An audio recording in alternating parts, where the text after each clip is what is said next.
a division of Adele Media.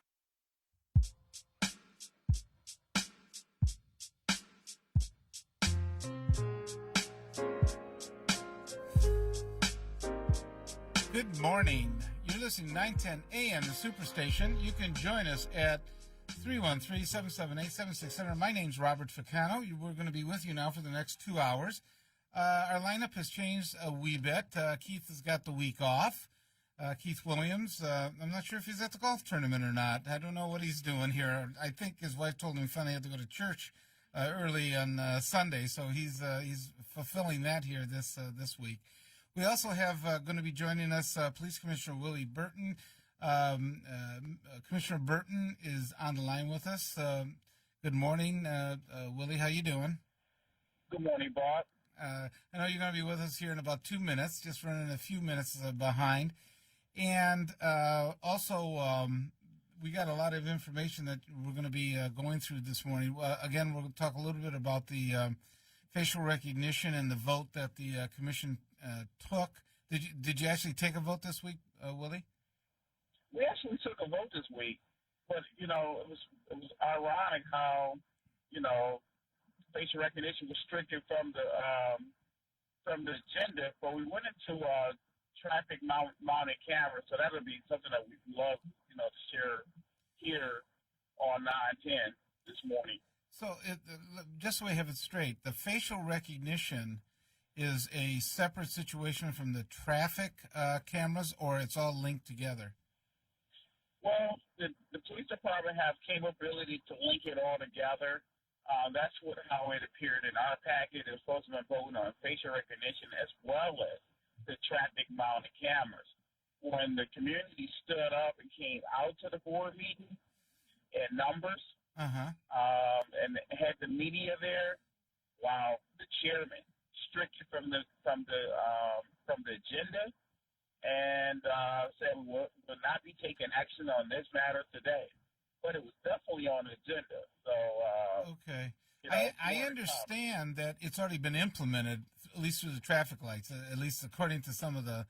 And we're going to have George Hunter on from Detroit News that exactly. covered part of this. But my understanding is that it's already been implemented on the traffic lights, and the indication is, I'm not sure from a policy standpoint, but the indication is that the actual facial recognition is only done or will be reviewed after there's, quote, an alleged incident or crime or something to go back trying to find it. Of course, if there's no rules that are set up about it, in theory, somebody could be just sitting there looking at it if they want to, in terms of a police officer. But we're not sure exactly how it is set up, unless that was clarified at your meeting. Exactly. I mean, there's really, there's really haven't been enough discussion in the community about facial recognition or these cameras, traffic mounted cameras. I mean, the community wants to be included, especially when they're making important decisions like this by, that's putting these cameras up in their community.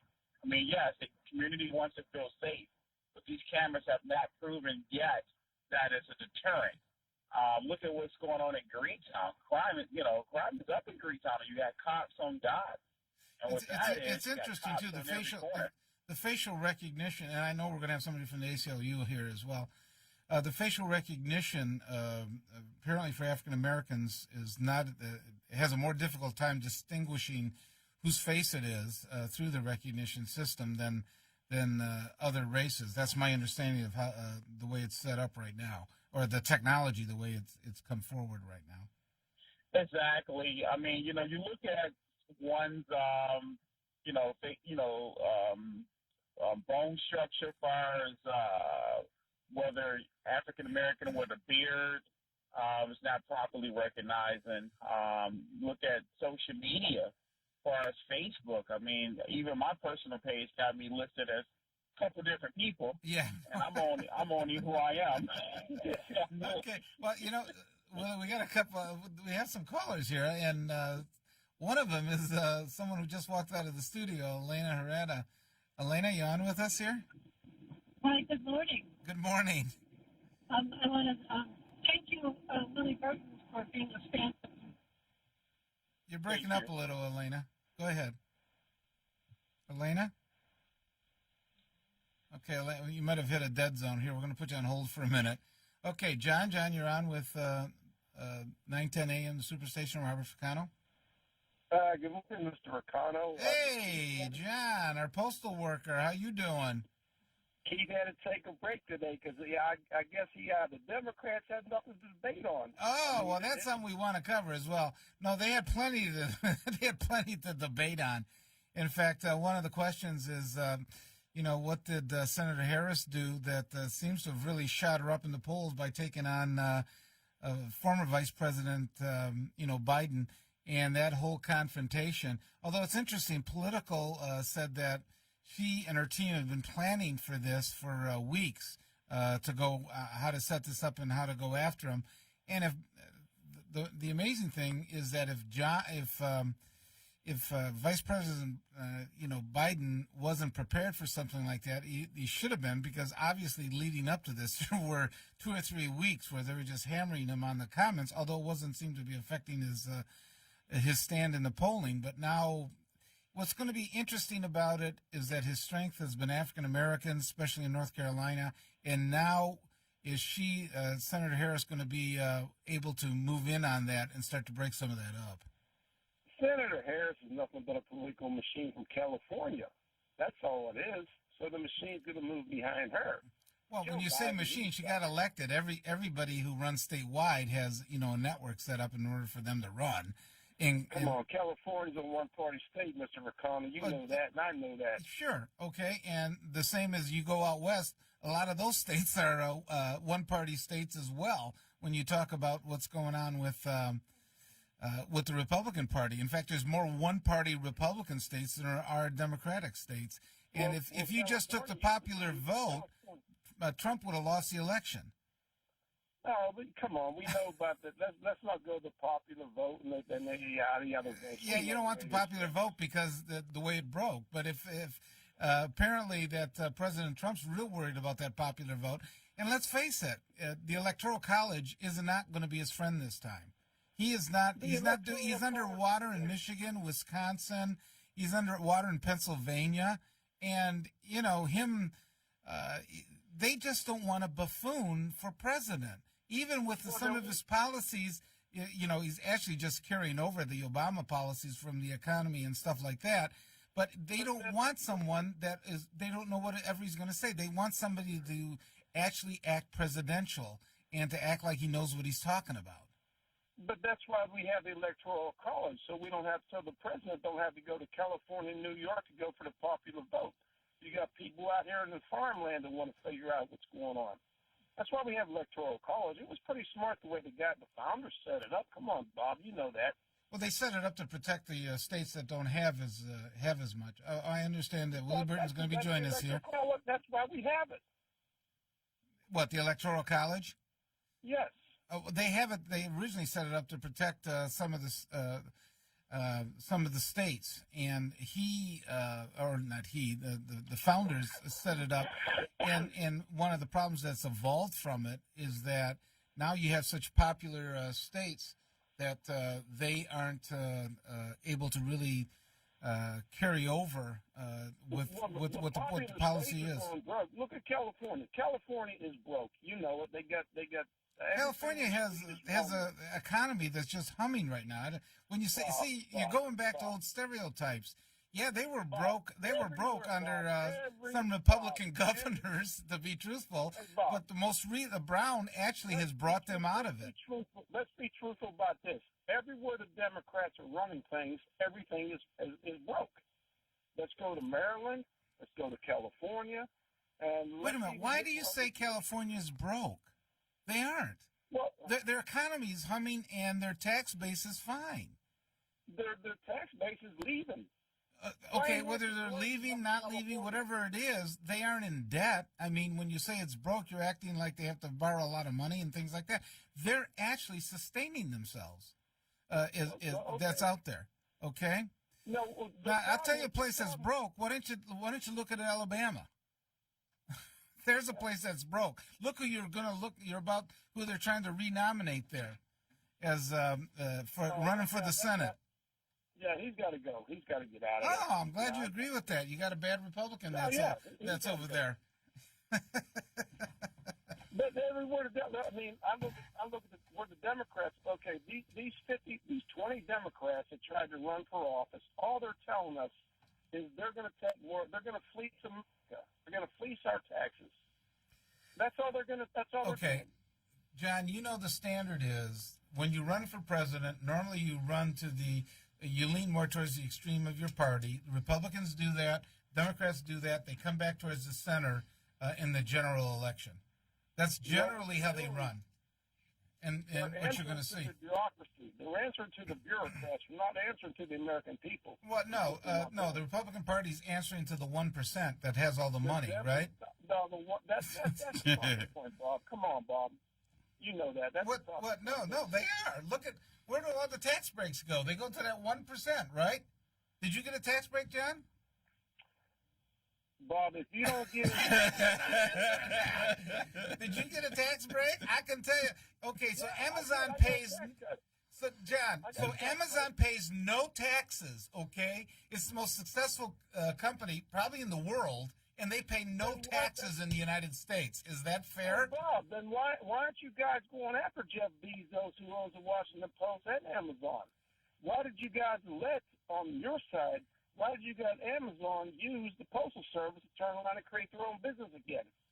Well, they contracted. In fact, they probably helped save some of your jobs there in the Postal Service when they did. They didn't help us. They didn't help us at all. Well, you weren't doing. Wait a minute, John. You weren't running any Postal Service on Sunday, were you? Deliveries? No. And Amazon came in and you started running services on a Sunday. Bob, we had to hire 43 carriers because Amazon Sunday was supposed to be the biggest thing that's ever happened. And you know what we're down to now? We're down to 3. Amazon is delivering their own packages. You know, okay, but they okay, so they sustained themselves, but you had those 43 people that were hired, right? Right on that one. Huh? Trump was right on that one. Amazon used us as their little their bitch boy. I'll use that word. Okay, they used us. Look, you sat there. You had a service. You contracted with it. After they didn't need the service anymore, they left. People do that all the time, right? That's business, Bob. That's right. That's business. I go to a restaurant a couple times. After a while, if I don't want that, don't like that restaurant, or I want to go to a different, I go to a different one. You know, talking about postal workers, you know, I got nothing but love and respect for you guys, man, and I love how you all are always dependable and been dependable for so many years. You're getting some love here, John. You know, but I get some love. I'll tell you what. I'm for the postal workers. Go ahead. Hard-working people. Go ahead, John. The Postal Service could save itself if it eliminated Saturday door-to-door mail delivery. You'd save on labor and fuel costs, and let them all figure it out. That's it. That's what we can do. So, John, the union don't want to do that because they don't want the money I make. They want to have all these new kids pay the lower taxes. We're following the same line as General Motors and Chrysler. Well, what about Ford? Ford just laid off 12,000 people in Europe. That's Europe. I don't care about Europe, Bob. No, but they're a global economy. If they sell cars, in Europe, the money comes back to Detroit. I'm bothered by the idea of having 2 days in a row with no mail delivery. Why not take one day off in the middle so you at least you don't have 2 days in a row with no mail delivery? You don't need Saturday mail delivery. Who needs Saturday mail delivery? Yeah. I do. I'm for everything's sent now by email. Wednesday and Sunday, then at least you don't have any. Hey, John, I'm in support of the Monday through Friday mail delivery. I mean, we can, you know, I could sacrifice a Saturday. Long as we can save the postal workers. Well, you know what? But that is that the union dues collectors, my Frederick Alondo, the president of the Postal Service, he got a 7% pay raise. We got a 1% pay raise. And the deal they made with Amazon, I wonder how many shares of Amazon stock him and Megan Brennan got. We got to cut the fat from the top. I'm following the money. People stuck on a Monday through Friday work week, are handicapped if there's no Saturday mail delivery, because then they don't have any place they can go to pick up their mail if they have something waiting for them at the post office, or for delivery if they have a package to drop off. Don't make excuses. They'll get it Monday. Okay, you know what? The customer doesn't matter to a business, and the business might as well just shut down. And we'll just let all the private delivery companies do that without trim away all the fat that we're doing, subsidizing an organization that's not customer oriented. Do you know what FedEx, UPS, and DHL, they take 30% off of every package that we deliver for them right off the bat. What do you mean, You know take that? 30%? What do you mean by that? They take 30% off the package. If we deliver their package, it's because it's not worth it to them. So they take 30%. So if it's not worth it for them, they're going to get their money. And then what the Postal Service thinks we're gaining in packages, they're losing overtime. Now, you're paying me too much money. I mean, I admit I make good money, but I'm telling you, this is where the stuff is going. And I'm just following the money. Okay, you're making good money, so don't we want everybody to make good money? You know, pay them guys $15 an hour. That's all you're going to get. That's what they want, the new wage. That ain't good money. That's not what I'm making. Okay, one last thought before we go to break here, John. What, do you think Trump's going to win re-election? Oh, he's going to win my landslide. Oh, really? That's Yeah.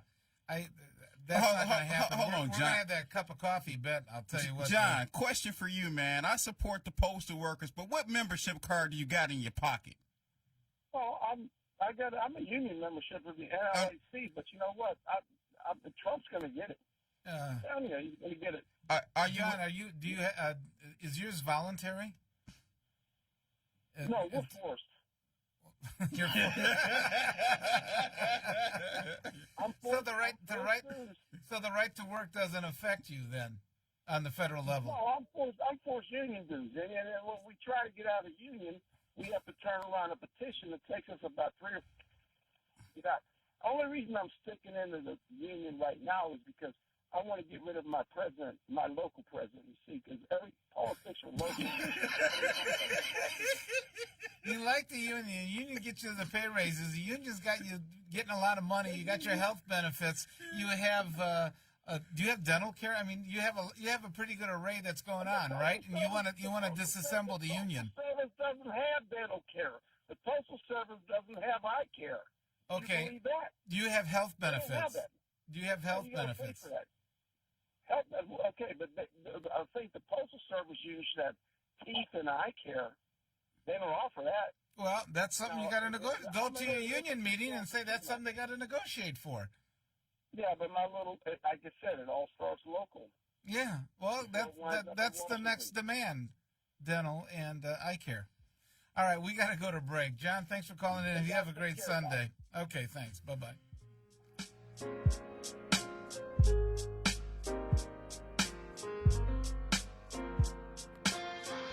Do you owe more than $10,000 to the IRS? If so, you may qualify for the IRS's Fresh Start program. The Fresh Start program is one of the biggest tax breaks the IRS has offered. Call Tax Group Center at 800-685-6150 to see if you qualify for the IRS's Fresh Start program. Their team of tax experts and attorneys will get you the best tax settlement possible. Call 800-685-6150 now to learn if you qualify for the IRS's Fresh Start program. Call Tax Group Center at 800-685-6150. 800-685-6150. Are you drowning in debt?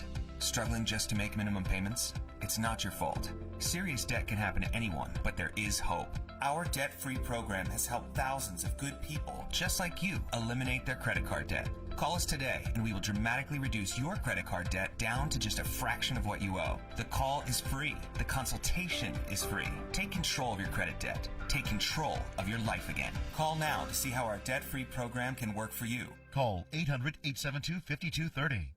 If you or a loved one underwent hernia surgery between 2010 and 2016 and then suffered serious complications, call right now. You may be entitled to financial compensation. Complications associated with physomesh include chronic pain, infection, adhesions, mesh migration, reopening of the hernia, and other serious injuries. Call right now.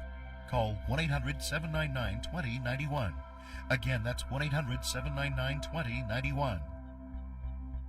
Attention! In July 2018, Bayer announced that it will be halting its sales of Assure. The Assure birth control may break or migrate after insertion, puncturing the fallopian tube, resulting in corrective surgery to remove the device. Thousands of women have reported debilitating health problems to the FDA. In April 2018, the FDA restricted sales of Assure to protect women and require that patients receive risk information. Please call 800-425-9539. Hi, I'm Hunter Ellis, and this is Atomic Beam USA. Another bright idea from Bulbhead, the ultra-bright, tough-grade flashlight that features tactical technology used by U.S. Special Forces. This flashlight has a feeble 125 lux output. The Atomic Beam USA has up to 5,000 lux. That's 40 times more. We're going to drop it hundreds of feet from this helicopter. It hits the tarmac, and it's still working. That's what I call a tough flashlight. Heavy downpours, mud puddles, even extreme temperatures are no match. You could spend over $100, or the Atomic Beam USA can be yours for just $19.99 with free lifetime guarantee. Order now, you can double it and get a second Atomic Beam USA. Just pay a separate fee, and we'll even ship them to you for free. Atomic Beam USA is just $19.99. Order now. Call 1-800-638-2619 to get your Atomic Beam USA. Call now or go to atomicbeam.com. So call 1-800-638-2619. Deluxe version available. Order now. Have you been denied credit or hit with high interest rates? A low credit score happens to many of us, and millions of people are victims of incorrect items on their credit reports and don't even know it. That's why you need credit repair now. Our proven process has resulted in past clients seeing on average 11 negative items removed from their credit report and a 40-point increase after the first 4 months in our program. Call now and request your credit report and credit score for free in minutes. Call 1-800-783-9197. We're the hottest station in town.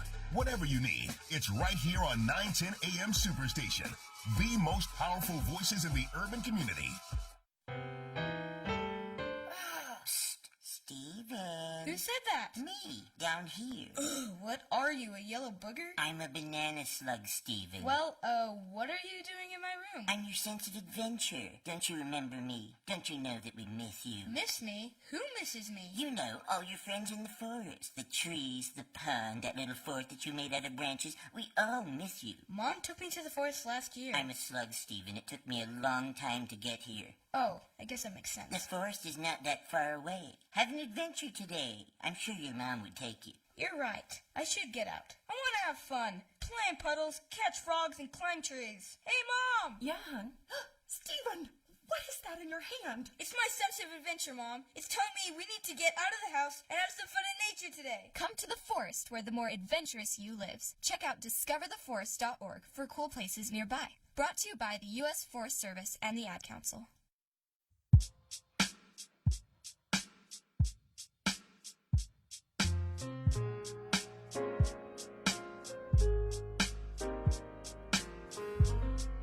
Good morning. You're listening to 910 AM, the Superstation. My name is Robert Ficano. You can reach us at 313-778-7600. That's 313-778-7600. I'm joined this morning by Police Commissioner Willie Burton, also Scotty Boman, our residential libertarian here, is also a community observer of things that are going on, and he wanted to raise something about the freedom of information, but about the Open Meetings Act. Go ahead, Scotty. Yeah. Well, I was over at the Board of Police Commissioners meeting this past Thursday, and one thing that caught my attention is during public comments, Ralph Simpson, an attorney who in the past had been on the executive board of the Metro Detroit ACLU, he stepped up and mentioned that the Open Meetings Act prohibited the taking of names in order to attend the meeting. And the actual language says a person shall not be required as a condition of attendance at a meeting of a public body to register or otherwise provide his or her name or other information or otherwise to fulfill a condition precedent to attendance. Specifically, when we arrive downstairs at the headquarters, we are required to show identification prior to entering the meeting. And upon and there's only really one place the elevator goes. It's going to be interesting. The interesting question might be you're actually entering a law enforcement building which many times they can mandate that you show ID in what you're doing to go into the building. I wonder if this is actually conflicting with what the Open Meeting Act is, because if I want to walk into, like, when I go into the city county building, I think at that point I got to show them a bar card and stuff, but that's for a special, I guess, location that I got to go to.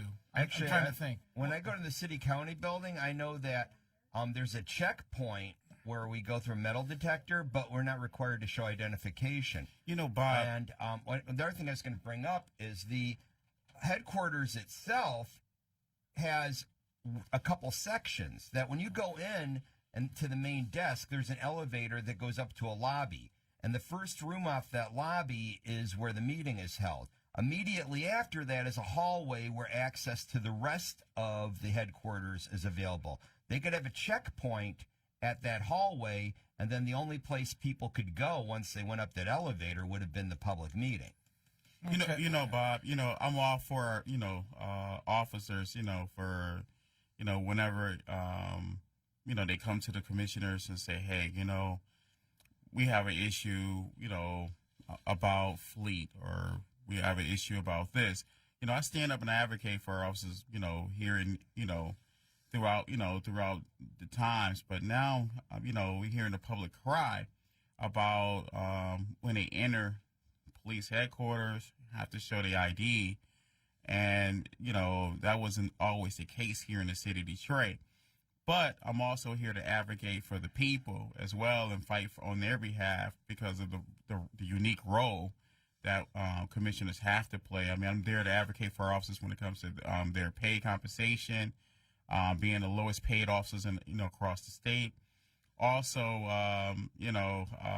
the lack of resources, that officers have, and they got to be deployed into some pretty difficult situations. But that's not the case today. The case is the people feel like when they produce their ID, they don't know, is this going into some type of lien system, or are they checking for see if they owe tickets.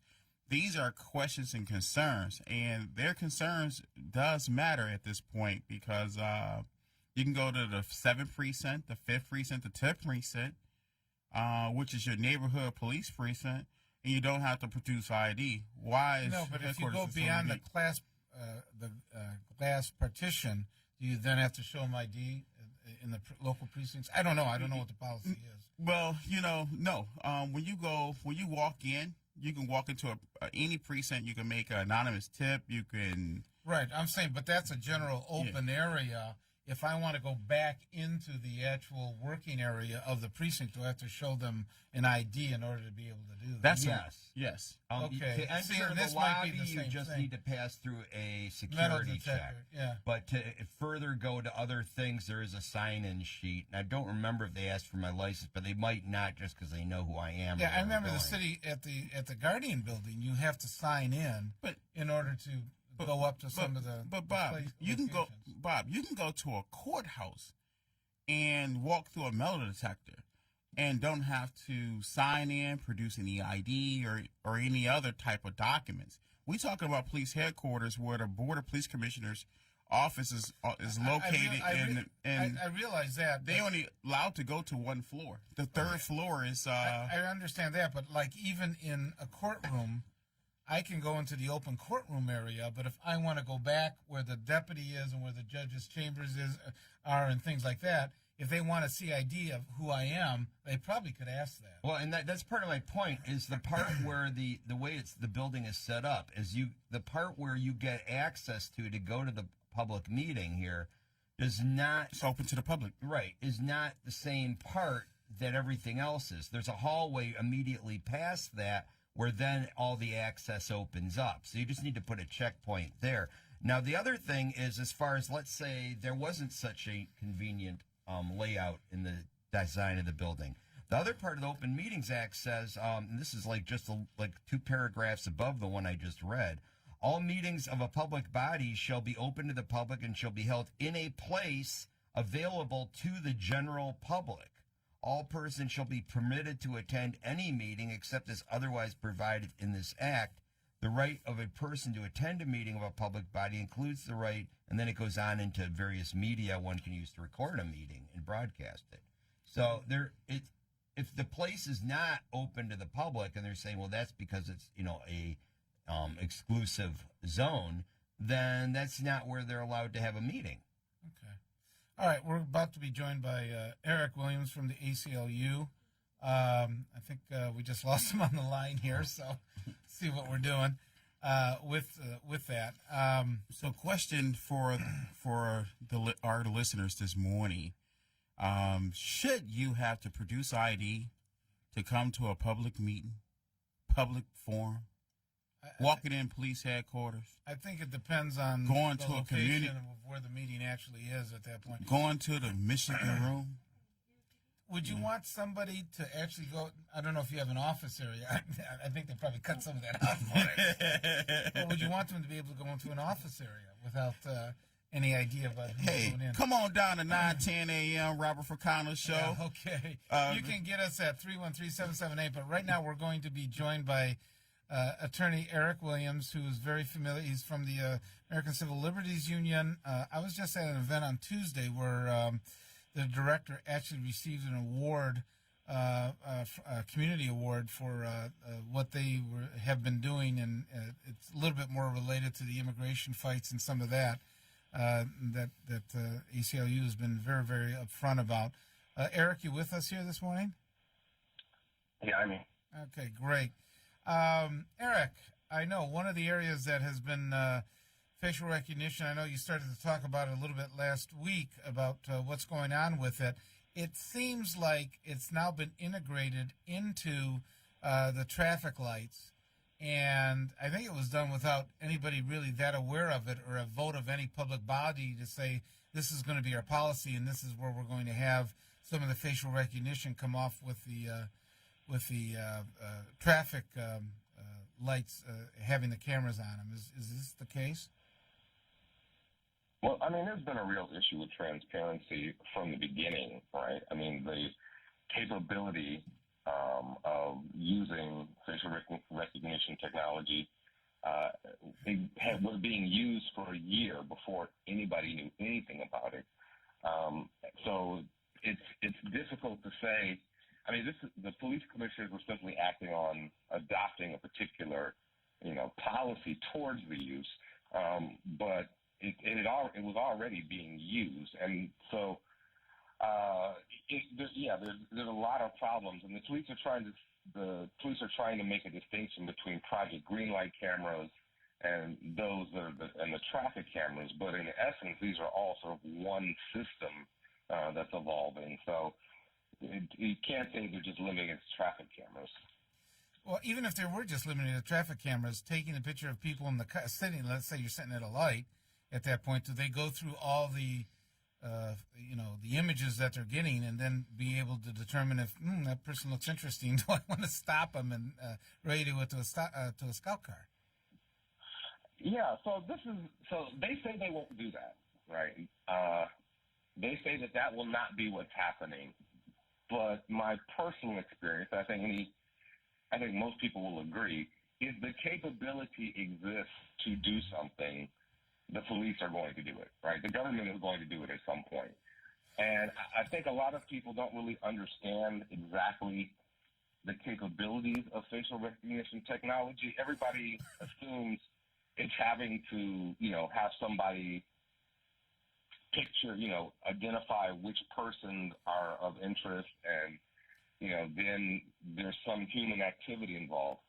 But artificial intelligence has gotten to the point where there's an algorithm that can actually figure out what the people are doing, and you don't even need a person involved at the early stages of it. And they can look through all video. It's not like the resources to do it are limited by DPD manpower. So it's a quantitative, it's a magnitude of order leap in capability, surveillance capability that I think people need to be aware of. Yeah, one of the ways that people at least understand it perhaps a little easier, I know that at athletic events, these type of facial recognitions are set up for people going into the stadium or arena or whatever it is, and it's an algorithm that actually tries to link up if they see something of suspicion of somebody coming in. That's part of it.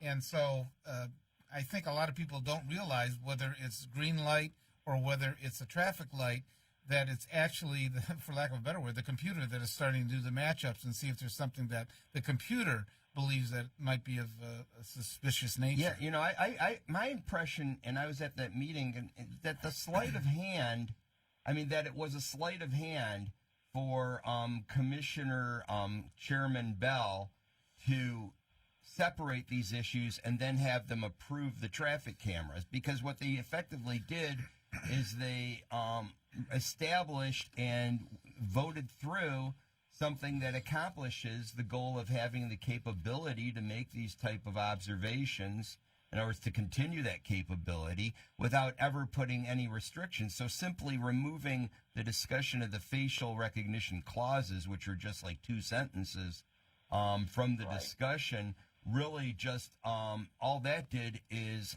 remove any limitations on how they use them by omission. I'll tell you what, we have some callers on this. Why don't we get to some of them right now? Harry, you're on with all of us on the panel here? Good morning. Good morning. Good morning. Yes. First, I want to say that I attended Pattingale, Weber, and Northwestern.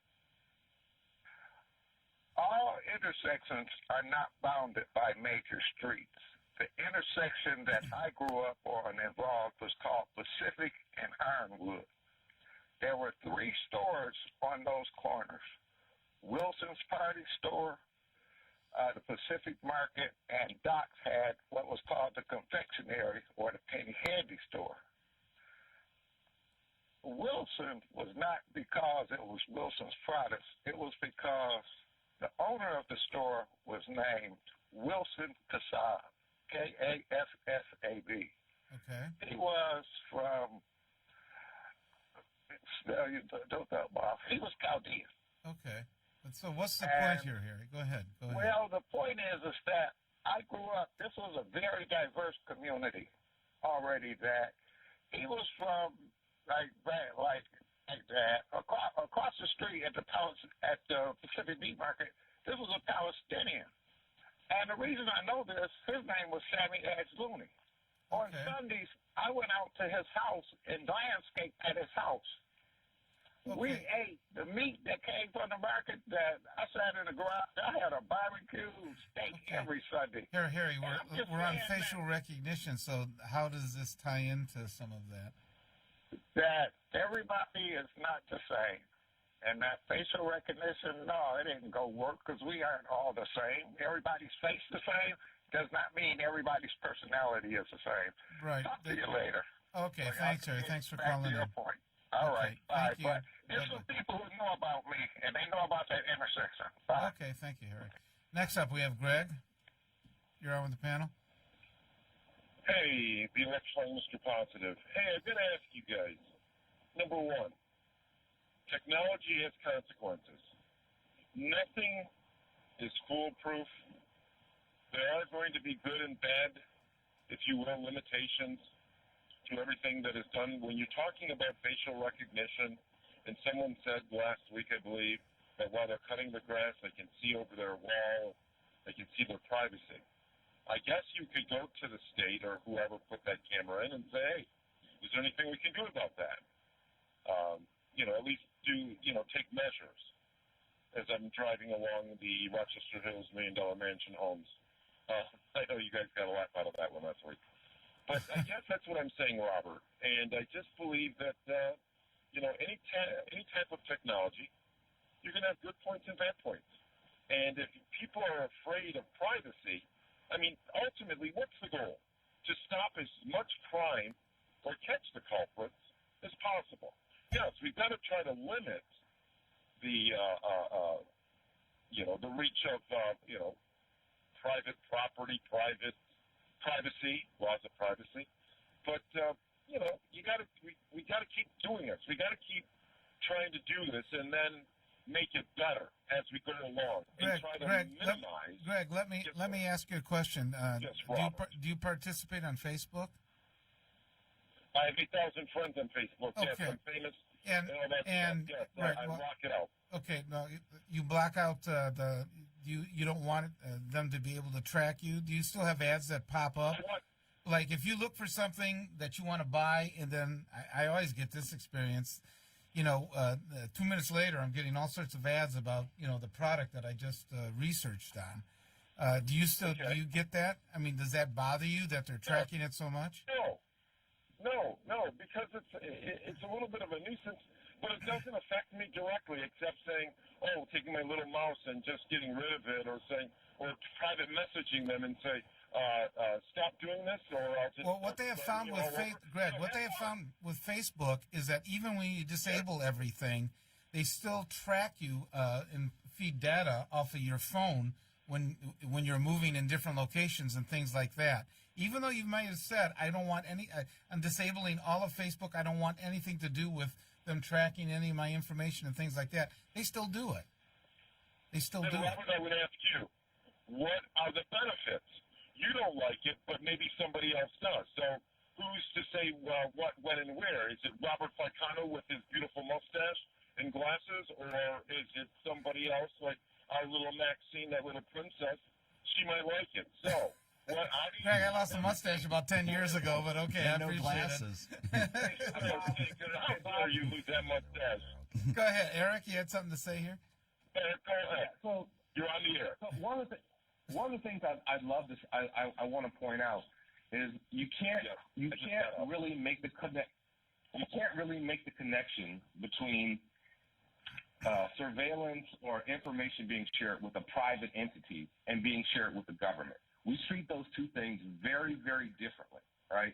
So what the government does and what a private company does are two very different things, because you don't have to interact with the private company if you don't want to, really. You do have to interact with the government. The other thing I would say is that you're right, we do need to adopt the technology, but how would you feel if I told you, for example, that this technology was, 5 times more likely to be wrong on you because you're a white male, right? Or a black male. That's one of the problems. Very didactic, Eric. Very didactic. No, I mean, but that's the truth. You what? I mean, nobody. I'm sorry, Greg. Go ahead, Greg. All right, Eric. I just thought that was very didactic on Eric's part, because he's right. It's a fine line between privacy and government, involvement. But I just feel that I guess we got to push the limits as far as we can until we say enough. But then who decides? And that's why democracy, in a sense, is not necessarily, if you were to define it, democracy by definition is mass rule. Well, I want to get rid of everybody that used to wear glasses and had a nice mustache. Let's vote on it. Oh, we'll vote. Okay, there's Robert Ficano. Good job. Very good subjects today. Okay. Keep up the great work, you guys. All right. Find Mr. Positive. We'll always be listening. All right, thanks, Greg. We appreciate it. Next up, Sylvia, you're on with the panel. Yeah. I think that every activity, no human activity goes undetected. Every breath you take and every step you make.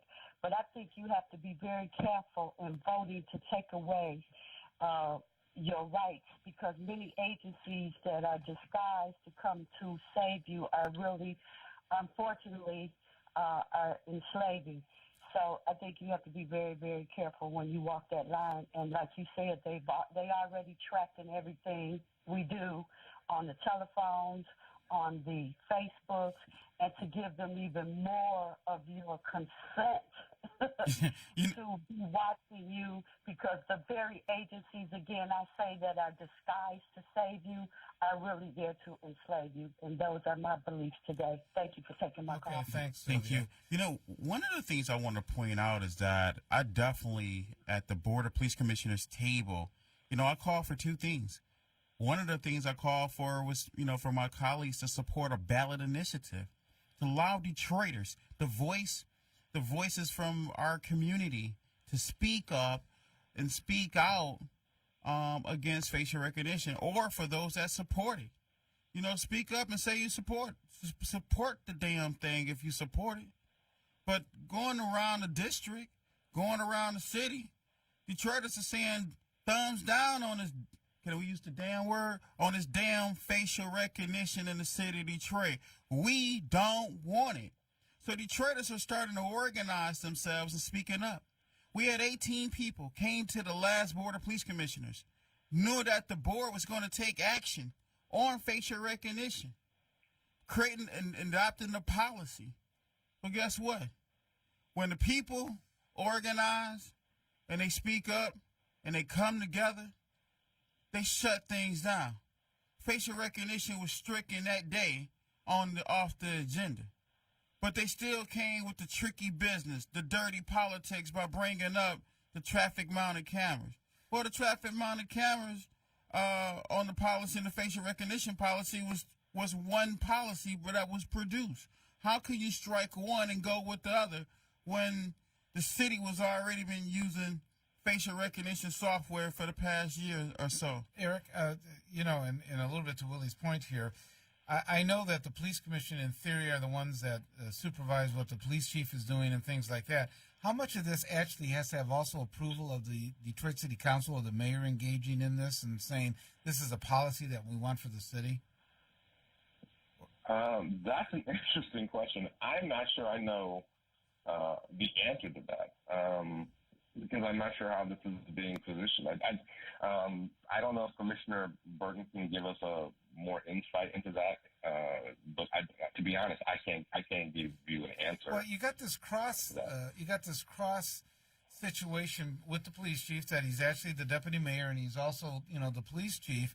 So if he engages as the deputy mayor, is he making a political decision saying that, this is something that from a policy standpoint we're going to be implementing, or is it strictly a law enforcement decision in what we're doing? Although there's this fuzzy line. If the police chief is implementing something, can the mayor actually call him up and say, I don't think that's a good idea, no matter what the policy is, and actually get them to stop it? Or does it actually technically have to go through the police commission? That becomes interesting. Bob, one of the things I said, and I said again, I was one of the commissioners that said that I would love to see the city of Detroit to invest heavily in public safety. We need more officers on the streets. They need better compensation so they can continue to do the job that they are, called to do. But then again, should a chief of police be wearing two hats? I said it before. The chief of police should be focusing on curbing Detroit's violence. Detroit is still the most violent, dangerous big city in America. We rank number 2. Should we be shifting from number 1 to number 2? And that should be acceptable here in the city of Detroit. We still have to be able to curb Detroit's violence. Is Project Greenlight is the solution? Well, is facial recognition is the solution? Well, the people needs to be included in these discussions and by attending the Board of Police Commissioners meetings. Continue to visit the city council meetings. Listen in on these sessions. But a lot of things that's going on with the Board of Police Commissioners is that we have subcommittees that are not posted. They're not scheduled. Therefore, the public is not aware when they're taking place. And when they make these decisions without including the people, without producing minutes, without allowing those doors to be open to the public, then they are wrong. And they need to be called out on every level. Wrong is wrong. The people did not stand for this. The people is not going to accept this. And when you're talking about facial recognition, who is it targeting? Is it targeting you? Is it targeting those in your community? Is it targeting the black and brown? Note that the black and brown America facial recognition have not been properly tested. And in those communities of color, people of color are filling up the prisons. I'd like to go ahead. Yeah, I wanted to first of all echo what Commissioner Burton just said about the, especially when he was saying that that we need to compensate our officers better because they are underpaid, and I think that's a big issue as far as retention goes, and recruitment. Secondly, though, I wanted to touch on what Sylvia, one of the earlier callers, was saying. Or she was effectively saying there was like a wolves in sheep clothing thing happening with the people in control of this information. Now, even if at present one doesn't believe that, even if at present one says, you know what, I trust Mike Duggan, I trust Gretchen Whitmer, I trust Donald Trump, they have my best interest at heart, they know I can trust that they're not some kind of nefarious plan in their minds. Well, even if you believe that, the thing is, we don't know who's in there next. And when you set up the capability for a system, you got to realize that that capability is there to be inherited by whatever regime replaces the people that are in office right now. Today we got license plate readers. Well, let's ask Eric. What's the next step that you think your organization is going to take? Are they going to? Is there litigation going on right now, or you looking at litigation if this is going to keep expanding, or have you made a policy decision in terms of the American Civil Liberties Union? What actions you might take? I'm working on this in conjunction primarily with the Detroit Justice Center, which is working with a coalition of community groups and other legal resources on this issue. So I can't directly speak for the ACLU, even though I'm on the Michigan ACLU's Lawyers Committee. What I would say is there's a fine line between what is currently permissible and what and current capabilities of this technology. The technology is getting ahead of the law in terms of where we are, and it is my belief that at a certain point it is going to take litigation specifically on this matter to draw where the line is. I also want to point out that one of the things that you mentioned is something that we could address right now in the charter, since there's a charter commission, is prevent the chief of police from serving as deputy mayor. Right, that's probably something we should also be looking at. This isn't just one issue. There's issues with transparency. There's issues with the technology. There's issues with the government and the way they're implementing it. So there's all sorts of issues here, and I imagine that much of this would probably be addressed in any subsequent litigation. We have several callers. Let us get to some of them. Mario, you're on with the panel. Good morning. I just got a question in relation to the facial recognition. I agree wholeheartedly with the aspect that it'll affect us brown and black people more. My question is, wouldn't it affect us more also because considering the fact there's so many of us in this system, whether, obviously in relation to criminal justice and facial recognition. I mean, if you've been part of the system, they definitely know what your face looks like. So I'm just asking a question. You don't even have to be part of the system. They got 30 million. They got 30 million. They look at that driver's record. So if you have a driver's, I was going to say your driver's license. So there's going to be a lot of people in there. Probably, I would guess, with the driver's license, would be more white than black in there. I'm presuming. No. Well, there's 80 million of us born and bred freed slaves. Thank God, Abraham Lincoln. But no, I got it. I get you. So it's just with the DMV as well. No, I got you. Thank you so much for that clarity. Okay, thanks, Mario. Minister Bay, you're on with the panel here. How you doing this morning? Good morning, Mr. Bay. That's great. Yeah, it's pros and cons to the system. Only if a system is not, a system can be corrupted, as we know, with various other data breaches.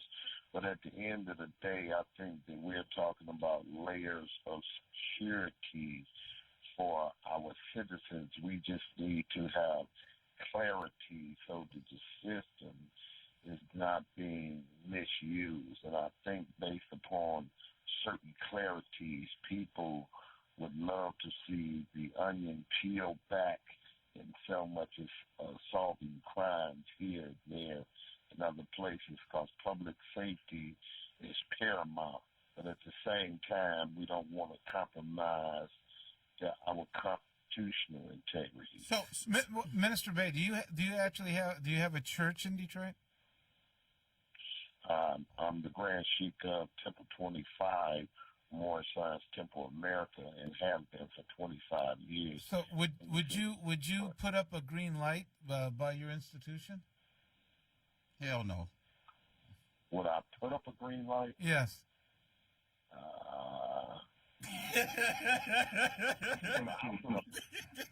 Say, well, I put it up. Well, listen here. More study would have to be given. Okay, but you would be open to possibly putting up the green light by your institution from a perspective of thinking that you might be more safety. If that's something that we would agree upon as a religious institution, then I would have to go with the will of the people. I don't solely make that decision on my own. All right. Well, I appreciate you calling in, Sunday. This Sunday. You have a great Sunday, okay? Last, Fidel, right before we go to break, what do you have to say before we say goodbye to our guest? Fidel? Yeah, I'm here. Real quick. Say that again? Quick, we're going to break. Go ahead. Well, go ahead and go to break then. Okay, well, we're going to release our guest here. Go ahead. We'll put you on hold.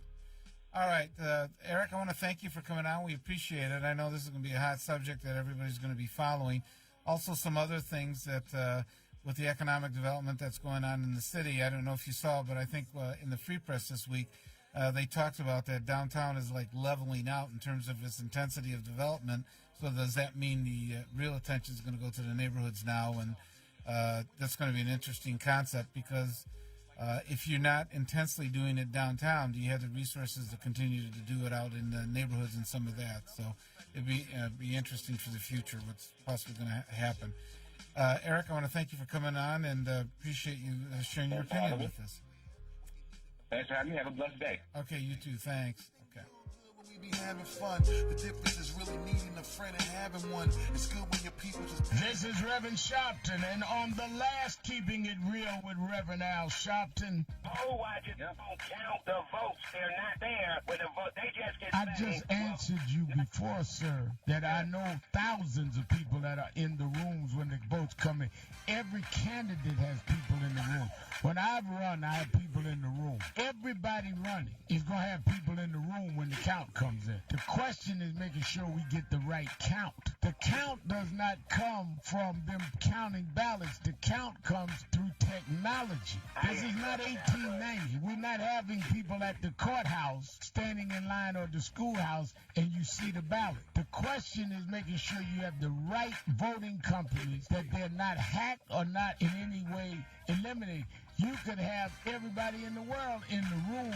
They will be in the room getting the wrong numbers. So keep it real daily with me, Al Sharpton. We all love fried food, but the problem is all that excess oil and fat can cause you to become overweight. Well, now there's the Cook Light Aero Fryer, an amazing kitchen miracle that uses air to fry instead of oil, so you can have the same delicious flavor and crispiness of deep frying using little or no oil. Get that deep fried taste and crispiness with up to 70% fewer calories. Enjoy crispy, delicious fries with little or no oil, guilt-free onion rings, cheesy and delicious mozzarella sticks. Call now and bring the Cook Light Aero Fryer into your home, including the Cook Light Aero Fryer recipe book, the unique patented dual tray, air frying mesh basket and tongs, and stainless steel extender ring. You'll get it all for 5 easy payments of $29.95. Be one of the first 500 callers and get this 13-piece knife set, a $175 value, yours free. Try Cook Light Aero Fryer for 30 days. If you don't love it, send it back, but keep the 13-piece knife set as our gift to you. Order in the next 10 minutes and we'll include free shipping. Call now or go online to air2fry.com. That's air2fry.com.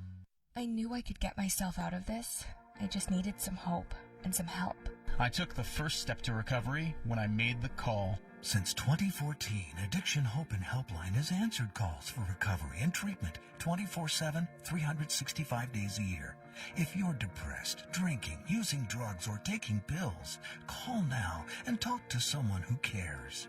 I had problems just getting to sleep, drinking and using pills every night. I feel like I'm losing control. I'm afraid I'll lose my job or even my family. Most insurance covers substance abuse. You can get back on track. Call now for hope and help with proven gentle recovery programs. I never thought that I could be somebody who didn't drink and use drugs. I have something to hold on to for strength. I'm in recovery, getting the help I need.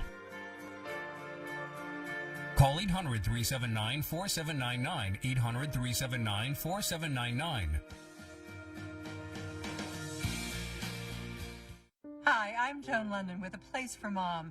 Over the years, we've helped thousands of families find senior care, and today's senior living communities have never been better, with amazing amenities like movie theaters, exercise rooms and swimming pools, public cafes, bars and bistros, even pet care services. And nobody understands your options like the advisors at A Place for Mom. These are local expert advisors that will partner with you to find the perfect place and determine the right level of care, whether that's just a helping hand or full-time memory care. Best of all, it's a free service. Call today. A Place for Mom. You know your family, we know senior living. Together, we'll make the right choice. Call A Place for Mom right now to get our free ebook on financing senior care, as well as a free referral for senior living communities in your area. Call 1-800-436-2907. That's 1-800-436-2907. 40 million. That's the number of free phones still available and the number of how many Americans can still get prescriptions free. Free could be wonderful. That's why I'm still working at 77 years old to pay off my prescriptions. I needed to have a prescription filled, and I had to leave because I couldn't afford it. Call now and see what's available for you. Free prescriptions. Over 10 million people get prescriptions free, and the program has expanded, so another 40 million can. Free dental. Over 15,000 dentists have provided over $330 million in free dental work. Free cell phones. 40 million free cell phones are still available with free minutes and more. Free cell phone would change my life right now because it is something I cannot afford to get. Medical supplies like back braces, knee braces, and diabetic supplies may be covered too. The free RX Plus hotline has saved callers over $12 million on their prescription costs. These free programs are now available to 40 million more people. Call now. 910 AM Superstation isn't just any station. We're your station. So tell us what you just saw, what you feel, and what you want to know. Post your comments, questions, and pictures on our Facebook page, and we'll make it a topic of conversation. Take it to Facebook, and 910 AM Superstation will bring it to the streets. 3, 2, 1. You're listening to 910 AM Superstation. It's your boy Young Jeezy. Hey, this is Lisa Ray, and you're listening to 910 AM, the Superstation. WFDF Farmington Hills, Detroit. 910 AM Superstation, a division of Adele Media. Good morning. You listen to 910 AM, the Superstation. My name is Robert Ficano. I'm here with Scotty Boman. I'm also here with Police Commissioner Willie Burton. You can call us at 313-778-7600. We're about to be joined by George Hunter, who writes for the Detroit News. Before we do that, Fidel, you are our last caller. Let you get your words in here. Hey, yeah, good morning, gentlemen. Hey, I want to say it's refreshing not to hear Keith Williams no more, to have a good, clean, adult conversation. Okay. He's just off for the week, Fidel, so I know you two don't get along very well. You need to keep it that way, okay. But this record facing, I don't want to add on to an already corrupt system. The system is already corrupt. We the majority in prison, and we get railroaded every day. I don't want to add on to that, so I'm not a fan of it. But when you look at good common sense, the detective, in most cases, they not doing their job. They just looking for a conviction. Mr. Ficano, I know a guy that went on Facebook, bought a car, and when he left, the woman said that he put a gun to her head and carjacked it, took the title, and took the car. Make a long story short, police been to his house, just missed him. He got himself together. He turns himself in. In the midst of turning himself in, they show him a picture of the guy that actually committed the crime. Looks similar to the guy. Guess what the system did? Still gave him bond and still said he had to go to court to prove his innocence. So in saying it like that, I don't want to add on. What if I'm this big black guy, which I am, and I'm in this general neighborhood, and I get a hit? They get a hit saying that I look like this guy, and I'm not this guy that committed this crime. Now, here I am, stuck, got to go fight, got to lose my job, can't pay my bills, literally got to go broke, homeless, just to fight a case for this system that the system is already correct. Now they want to add on to it. So I'm not a fan for it. It just it's not All right. for, it's not for the people. All right. We appreciate your opinion here, Fidel. You have a great Sunday. You too. All right. Next up, George Hunter. George, a reporter with Detroit News, has broken several stories. The most recent, which I read this morning, was about a British police officer that came to Detroit, looked at what his impressions were of here on crime fighting and things like that. But first of all, George, welcome to the show. We appreciate you coming on this morning. Good morning, guys. How are you? Great, great. Right. You wrote the article on, it says that there's a British police officer. Apparently, I think he was a British police officer for 20 years, came to Detroit and had a lot of observations about crime in Detroit. In his opinion, it was a lot worse than what perhaps was being shown to the public at this point. Can you expand a little bit on that, George? He's a fascinating guy. I interviewed him in 2012, I believe it was, when he came here. He's been coming for years. He's fascinated by Detroit. He says when he was a kid, he actually called to see if he called the American Embassy to see if he could become a New York police cop. So he's a real fascinating guy. It's interesting to watch to hear from, because I've obviously dealt with a lot of cops here, and it's interesting to hear their philosophy, over in another country. One of the things, as it relates to Detroit, he says it's changed through the years. He says, and this is a lament you often hear here in Detroit. It's just interesting to hear an outsider come in, because a lot of times, sometimes a narrative will keep getting repeated, and folk, whether it's true. And I'm not saying one way or another that this one isn't true, but he came in and noticed the same thing I've been hearing from a lot of people, is that, wow, downtown is really incredible. But these neighborhoods, many of them still look pretty bad, and this crime's still pretty bad. So that was his main assumption. Not assumption. That was his main point. Was that that things are changing, but in many ways they're still the same. And it certainly, as we all know, that's a lament that we often hear. I've been hearing it since I've been a little. When they built the REM Center, I remember kids, and adults in my neighborhood, the Cass Quarter, because you could actually see it coming up from our neighborhood. And it's like, well, they're doing all this, and meanwhile, this was around the time when Detroit was having 700 plus, homicides a year, and we were called the murder capital.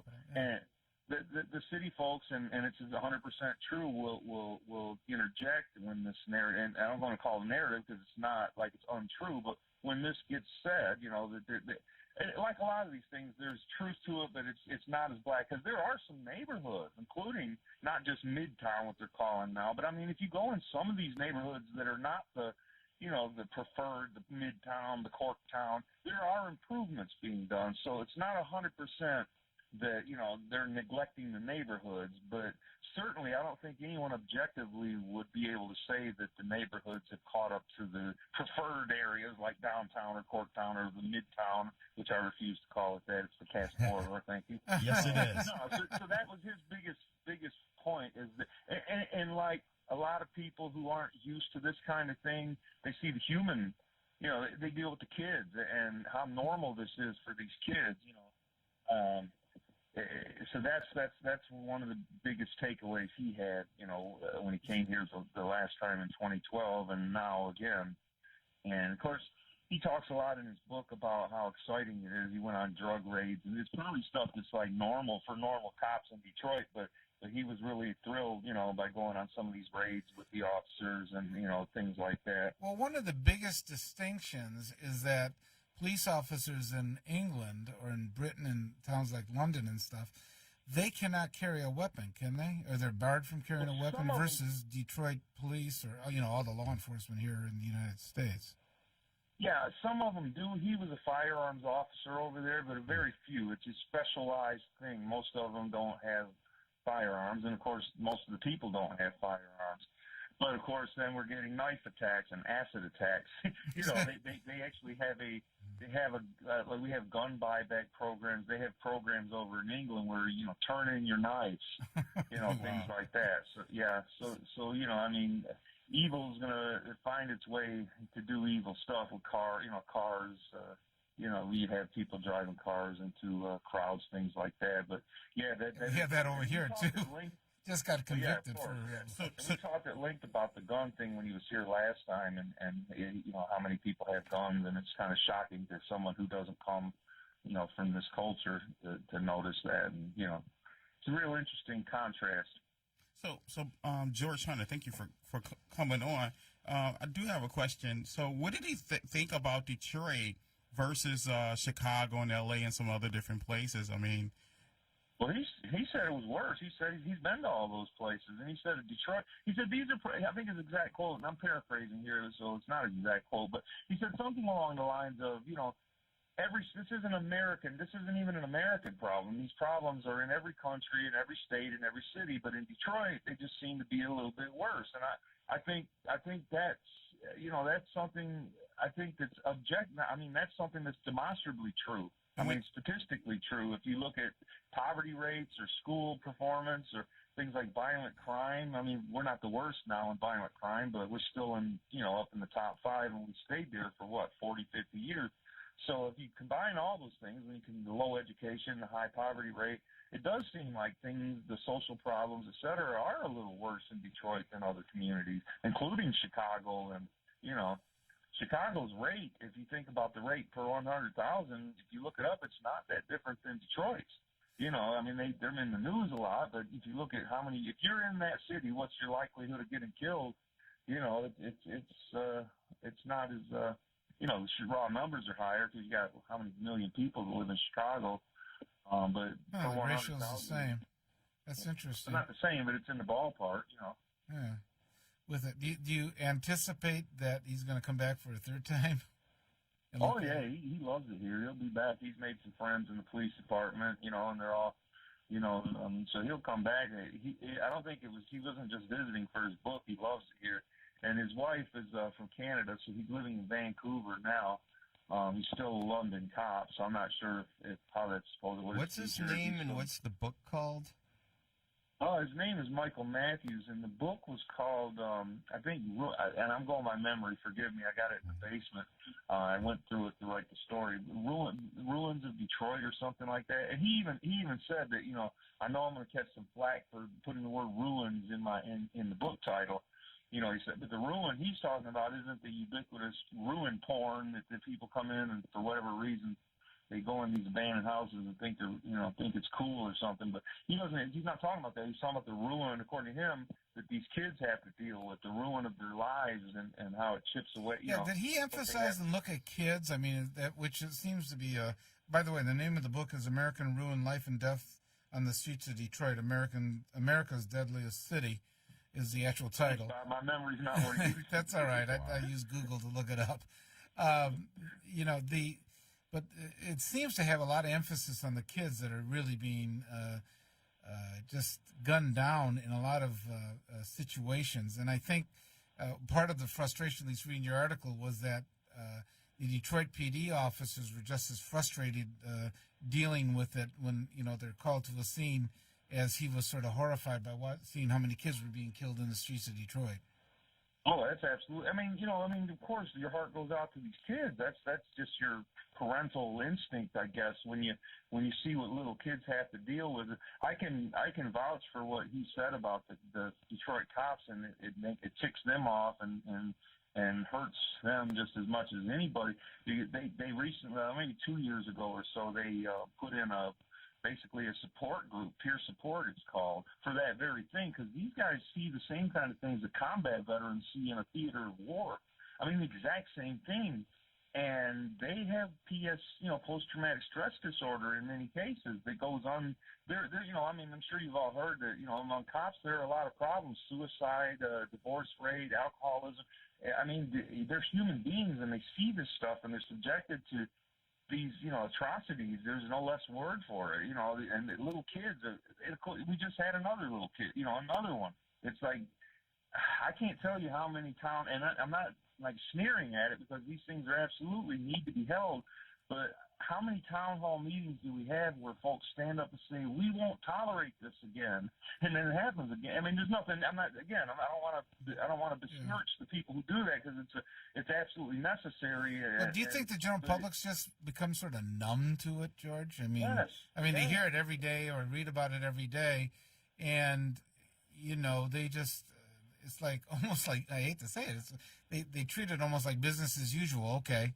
Well, it's an abstract thing. You know, you read statistics, but go talk to a mom who's crying over her daughter's bloody Dora the Explorer backpack, which I have. It ain't abstract when you do that. When you're looking in the eyes of some poor woman who just lost her kid, you know what I mean, and she's clutching his tennis shoes, you know what I mean, because that's the only things that she has left of her baby, you know.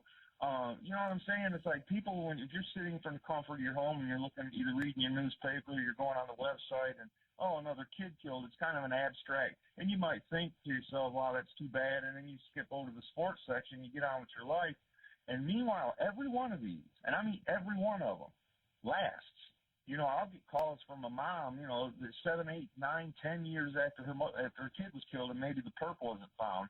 And it's like, hey, you know, do you think maybe you could do another story? And then I feel embarrassed. This is something I was telling Mike when he was in town. I feel embarrassed because, you know, someone will call me about a case that I covered 15 years ago, a homicide, you know, and she's like, oh, yeah, and I'll be, oh, I'm sorry, what was his name? And I'm furiously Googling it as I'm speaking to her because I don't want her to think I forgot about her kids. But the fact is I forgot about it. I've covered so many of these that, you know, I have to refresh my memory. And to her, though, that's the biggest thing in her whole family's life. It permeates their entire life. And the rest of us, unfortunately, we've moved on. I mean, it's, you know, it's a sad situation. There's no. As a person living in the city and hearing, I can relate to the idea of becoming numb because I personally, I'll hear about, you know, someone being killed, or other very serious crimes right by where I live, right in my neighborhood. And then the next day I'm outside, you know, in the community talking to people and walking down the very streets where the thing just happened. And I don't feel scared.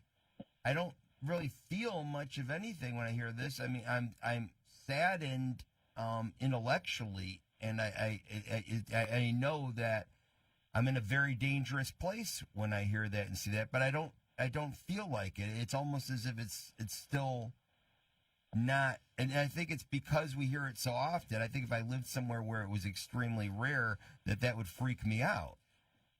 I think that might be, Scotty, that might just be a defense mechanism we have. You know what I mean? It's like you can only take so much pain, so you kind of have to block it out, or you'll go crazy. I mean, if you really, you know, if you took to heart every single one of these violent crimes that's perpetrated against citizens who did, you know, and it's always a little tougher for a kid, obviously, or even an innocent person who, you know, there's, and again, every homicide victim is somebody's child, right?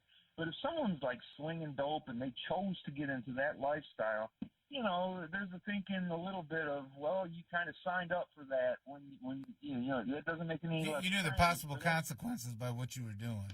Sure, but a little kid who's riding her bike and she ends up getting shot, like India Williams, or you know what I mean, or just minding their own business, playing in their house, and a bullet comes through the window and kills them.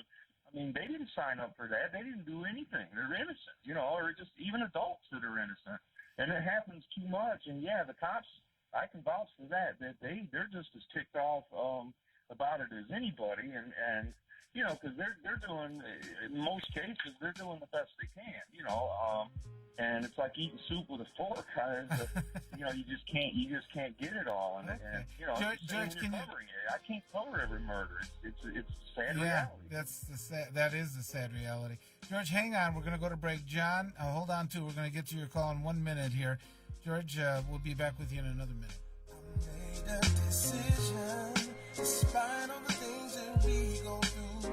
I'm going to take more time with you and be friendly. The day you lose your strength is the day you lose your independence. Muscle is lost with age, affecting your energy, balance, and mobility. Before you know it, you're depending on others just to get through the day. But you can reverse and prevent muscle loss. Introducing MyoHealth, a revolutionary proven approach to increased muscle strength and function in as little as 30 days. Live life on your terms with more energy and confidence. After a serious health issue put me down, MyoHealth's getting me back up again. And doing activities that I haven't done for a long time, it really works. MyoHealth is a safe, natural dietary supplement, the result of decades of research and 24 human clinical studies. You can live stronger at any age with greater strength, mobility, balance, and energy. Call or go online now and take the MyoHealth 30-Day Strength Challenge. So, you've decided to go to college. That's cool. So, pop quiz. Which is a better way to earn your degree? Commute to college and fill your gas tank, get stuck in traffic, drive in bad weather, try to find a parking space, walk a half-mile to class, or learn online at Independence University. In the park on a bench, on the beach on a towel, or on your couch with your kid. Your campus is wherever you want it to be. You don't go to college. College goes to you. That's independence. That's Independence University. You schedule classes around your schedule, and all your supplies, including a brand new laptop and tablet, are included with tuition. At Independence U, you'll learn from professional instructors with real work experience. You'll get personal support in school and employment assistance when you graduate. Get your degree, but keep your life. That's independence. That's Independence University. So if you're really smart, you call now. Call 1-800-556-7791. Independence U for an independent you. Call 1-800-556-7791. This is why you work so hard to pay the mortgage. Because home is more than four walls and a roof. It's that porch swing on a summer night. It's pajamas with feet and everybody over for Sunday dinner. And that old stuffed chair in the living room you just can't get rid of. This is why you work a second job. This is why you learn to fix things yourself, so you could save on repairs. Because home is your place, your memories, your family sleeping in their own beds at night. And that is why we want to help. We are making home affordable, a free government resource that can make paying the mortgage easier. And now even more options are available. Call 888-995-HOPE today. That's 888-995-HOPE. Or visit makinghomeaffordable.gov. Good night, Mama. This is why. Brought to you by the U.S. Treasury, HUD, and the Ad Council. When I grow up, I want to be a new pair of blue jeans. When I grow up, I want to be a kid's first computer. When I grow up, I want to be a glass countertop in a new home. When I grow up, I want to be a kid's best birthday present. When I grow up, I want to be a football stadium. When I grow up, I want to be a warm fleece on a cold day. When I grow up, I want to be a fancy backsplash. I want to be a bike that races around the country. When I grow up, I want to be a bench on a forest trail. I want to be a rocking chair on a sunny porch. I want to be a skyscraper. I want to be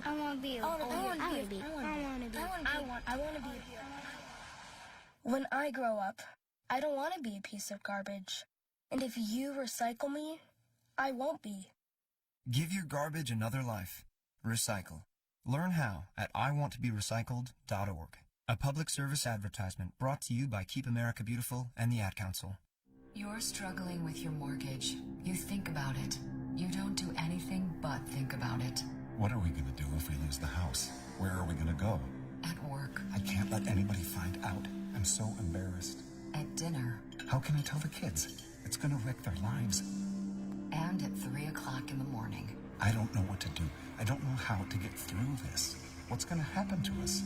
It's time to stop thinking. It's time to start dialing. Call 1-888-995-HOPE for a free government program that offers expert one-on-one advice about your mortgage options. I'm all alone. No, you're not. We've helped over 1 million homeowners, and we want to help you. And now there are more ways to help. Call 1-888-995-HOPE or visit makinghomeaffordable.gov. Brought to you by the U.S. Treasury, HUD, and the Ad Council. The 910 AM app has been integrated with Alexa and is now live in the App Store. To use 910 AM on your Alexa device, you can say Alexa commands in two ways. If your Fire TV device has a microphone button, you can hold down the microphone button to say the commands. If you've linked your Echo or Echo Dot to your Fire TV, you can use the trigger word Alexa without pushing your microphone buttons to say commands. Start listening to 910 AM Superstation now from the comfort of your home.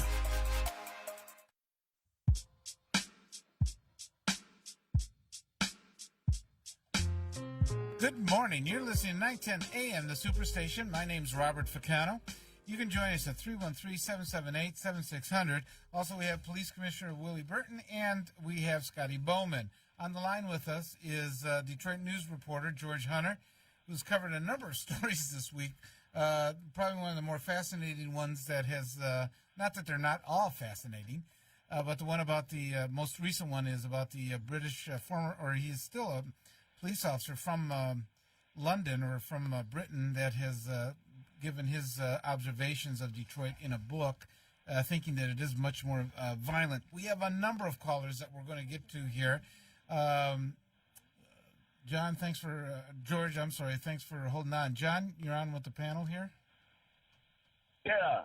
Good morning, gentlemen. Listen, I hope he gives a knowledge, a critique of how violent this country is. Did he discuss how he gonna go check these schools where these kids killing one another, kids killing kids all the time, and shit with rifles and guns, and this country perpetrate these guns for these kids to get a hold to? Did he have an idea or a problem with that? Did he investigate that? Go around the country? Well, I think the general premise, John, is that the country is very violent. Is what he's saying. He's saying, I mean, look at the school shootings. I mean, that's all you got to look at to determine how violent the country is. Bob, you made a very good point, Bob, and I'm glad you brought that up too. And then for John, the caller, I think this is really great. The fact that you have a person that come from overseas and then come over to America and say, hey, I want to see what they're doing in Detroit. I want to see what they're doing in Chicago. I mean, he's using his own finances to come to here and check things out. But he put stories and things together into a book or whatever. And I'm interested in reading the book because, you want to know what's going on in other parts of the world or other cities and states and stuff. But there's a couple things. One is we are a very open society.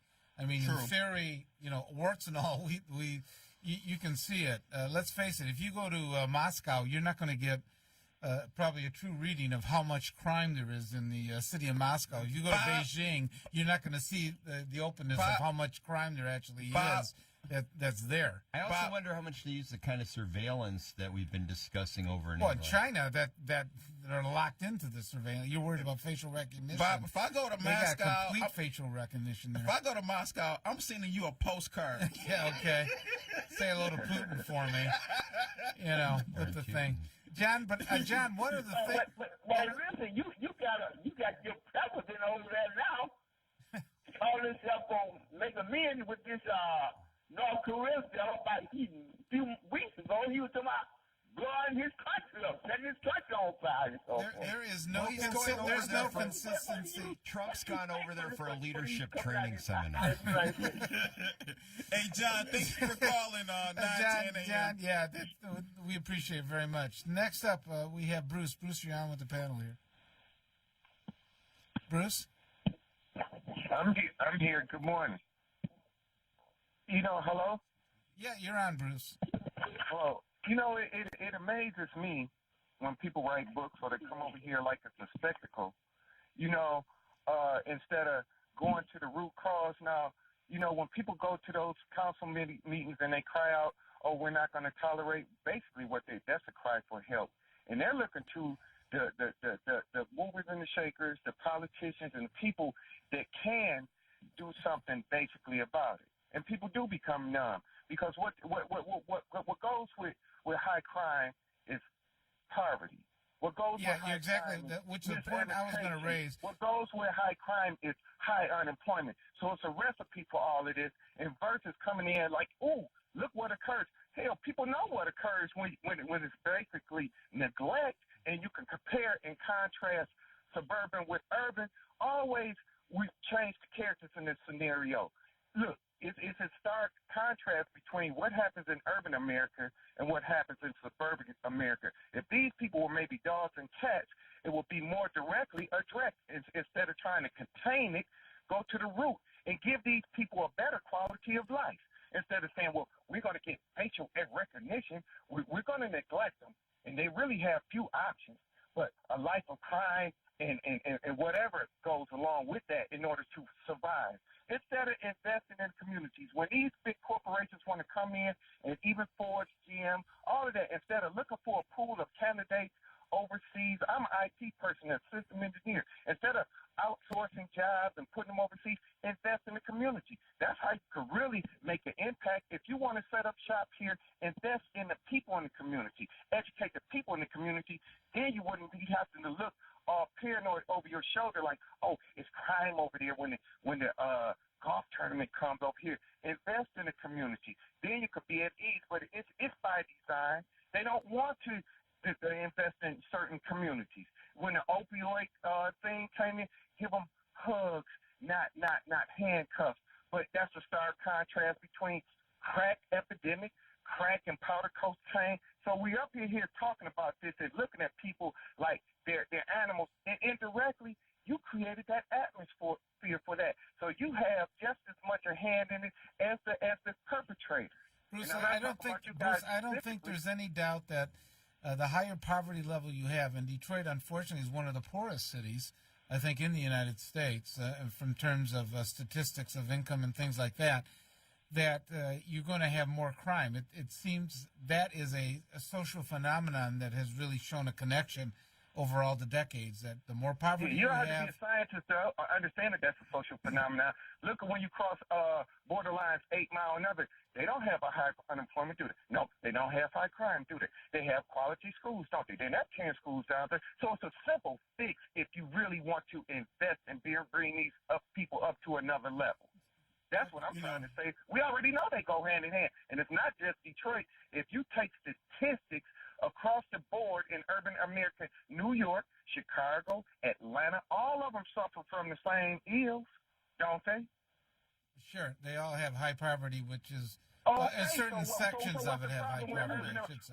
What's the problem with addressing the crime in urban America, not suburban, urban, bring it up to the same standard as suburban America? It's a stark contrast, and you know what they have and what these people don't have.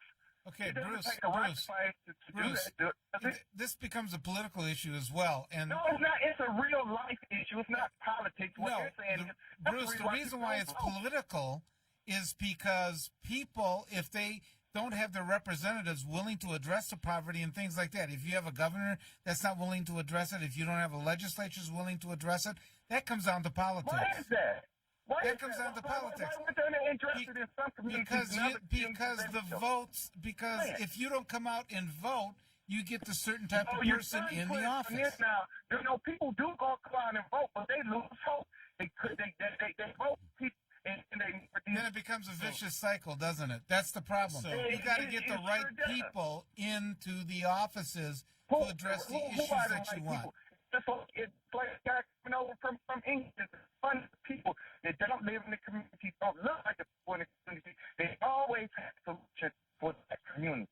Okay. We appreciate it, Bruce. Thanks for calling in. Bruce. Thank you. One interesting thing, if I could jump in, sure. is that I mean, you might have read this, Bob, because you've been in law enforcement. It's not necessarily poverty that causes crime. It's comparative poverty. It's called the Gini coefficient. And basically, that, I don't get too deep in the weeds, is because you have impoverished places where there isn't crime. You know what I'm saying? But when you that's have because the neighborhood looks out for themselves. There's a cultural aspect there's a disparity between. So you're living in a society where they're very poor, and then they're interacting with people who aren't so poor. That's when you get if everybody's poor. I think a lot of it has to do with hardwired stuff, and this is my opinion. The hardwired stuff of men that they got to figure out a way to dominate. You know what I mean? To rise above it. And that happens for all people in order to attract the females of the species. That's hardwired in us that we want to, and I think when you have situations where they see there are other avenues that aren't open to them to do that, like go to get a, really good job where you get a nice security, blah, blah, blah. So you have to stand up. But it's called the Gini, G-I-N-N-I coefficient.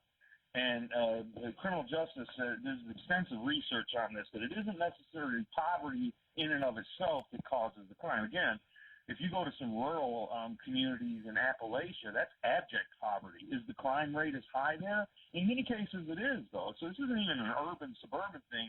Go to some areas of Warren. I mean, I used to cover Macomb County crime. It's pretty bad in some of those areas of Warren.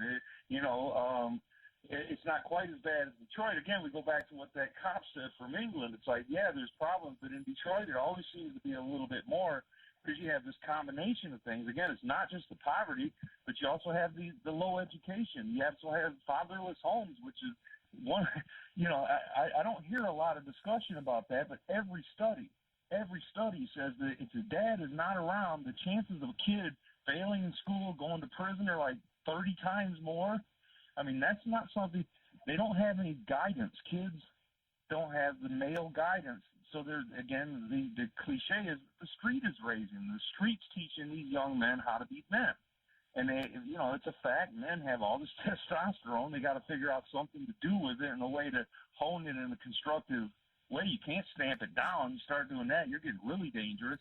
And no one's teaching these kids how to be men. That's basically it. And people on the street will tell you that. There are people out there, Ray Winans, that are trying to be these male role models for these kids that don't have any. Okay.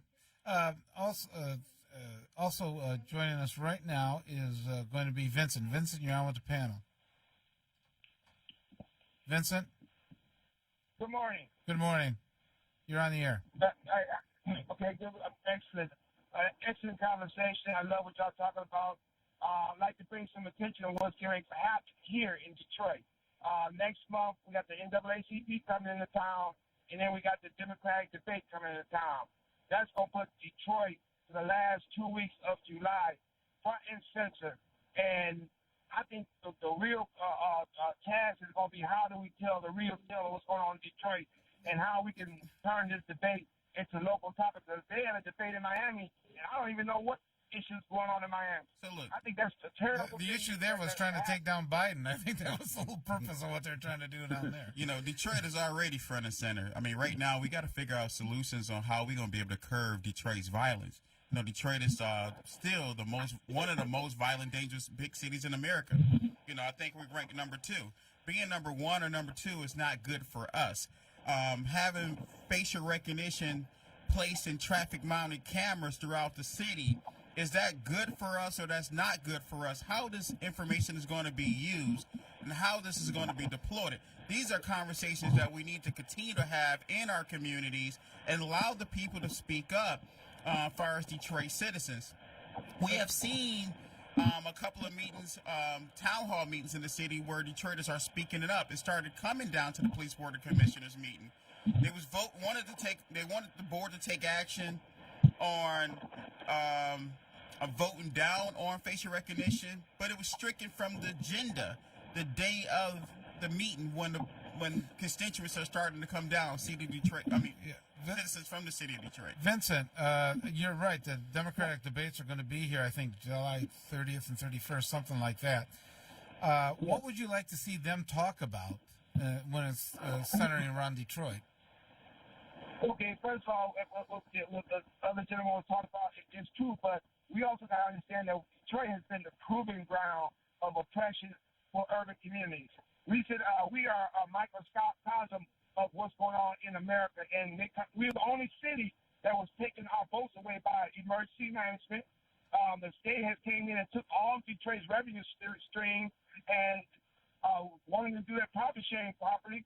So what it is institutionalized racism that's affecting what's going on in urban communities, especially Detroit. And I'm doing an action during that debate. At Cass Park, we're going to be structuring a stage, and we're going to be having the people of Detroit to come out and state what's the problem and start documenting and start moving. Because the thing is, we got to start litigating in Detroit. We got to sit down here and put people in jail and stop the money flow.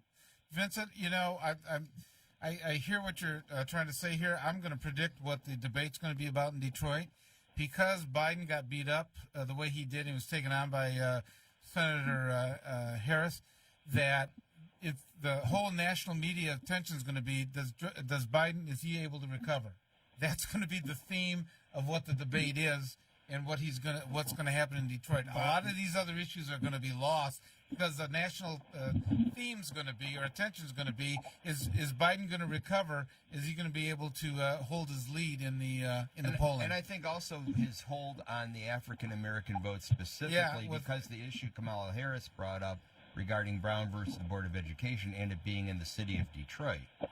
She was talking about being bused when she was in Los Angeles, where she was raised in California. Kamala Harris came out strong in the debate, but I think in the end, I don't think she's going to be able to want to create that drum beat. And once again, it's going to come down to who has the real movement. But I think what she was showing is, look, what her theme has been. I'm the one who can, quote, prosecute the president, whatever that means. And I think that she is showing that, look, I was able to sort of prosecute Biden here on his what he was able to say. I can do the same thing to Donald Trump. And you can tell Trump, wherever he starts to show his attention, that's where his concern is. He was beating up on Biden. All of a sudden, he's overseas. He's talking about Senator Harris. It's kind of interesting the way you have this set up. Vincent, it'll be interesting. Good luck on your action there. Thanks for calling in. We got a number of callers here we got to get to. Jackie, you're on with the panel. Jackie? Good morning. Good morning. Good morning. I'm enjoying the program as usual. Thank you. One of the things that I would like to speak on would be how our tax dollars are being spent. Now, if they think that we should take tax dollars and have facial recognition rather than testing the rape kits that were there in Wayne County for years. Actually, it was in the city of Detroit, but okay. Go ahead. We have to have a big sale for rape kits, but then we're going to have facial recognition. It doesn't seem to me as though the systems like DNA are being really used in our area. I'm wondering also, with all of these people in jail, there a number of black men are in jail. They're away from their families. They can't afford to call their families. So how do you expect the children of prisoners to really develop properly? Now, I feel that rather than having all of these people incarcerated, I think Jay-Z has just had some money that he invested into, I don't know what they call those leg irons or electronic stuff on your leg. Rather than imprisoning all of these people, we imprison many people that we're mad at, but we should only imprison people that we are afraid of, that there can't be in society. Okay, Jackie, there are a number of issues now with criminal justice that are starting to being looked at for reform. There has been a wave of places said they're going to cashless bonds in terms of they're looking at people being detained once they're charged. And oddly enough, you have both the conservatives like the Koch brothers and the liberals, such as the American Civil Liberties Union, joining together in saying that there has to be criminal justice reform. They started in fact, they did pass some of that in Congress. It's one of the few things they all worked together on that got it passed. But I think what you're seeing is philosophically, there's a couple of reasons for it. Number one, the Koch brothers want it because they don't believe in a lot of government. And they want to save money, so they're saying if we close down some prisons and jails, we're saving money, which, I guess when you look at the stark reality of it, that's true. But the ACLU and others look at it and say, we think that the way some of these people have been in prisons have been wrong. So you're starting to see the right and the left coming together and actually looking at the reforms that you're going to see in the criminal justice system. It is starting to take place. And actually what you're saying is kind of also how the libertarian viewpoint overlaps on the left and the right. Because the idea of how we often view prisons among libertarians is the purpose of the prisons not being to punish, not being to rehabilitate, but simply being protecting the people on the outside from the people on the inside. So because the types of things we believe people should be in prison for would be restricted to, like the lady was saying, like Jackie is saying, that Are we afraid of the people or not afraid of the people? If we're not afraid of them, but we're just mad at them, then they shouldn't be in prison. But also, don't shortchange that they call it. I've seen others call it a crime tax.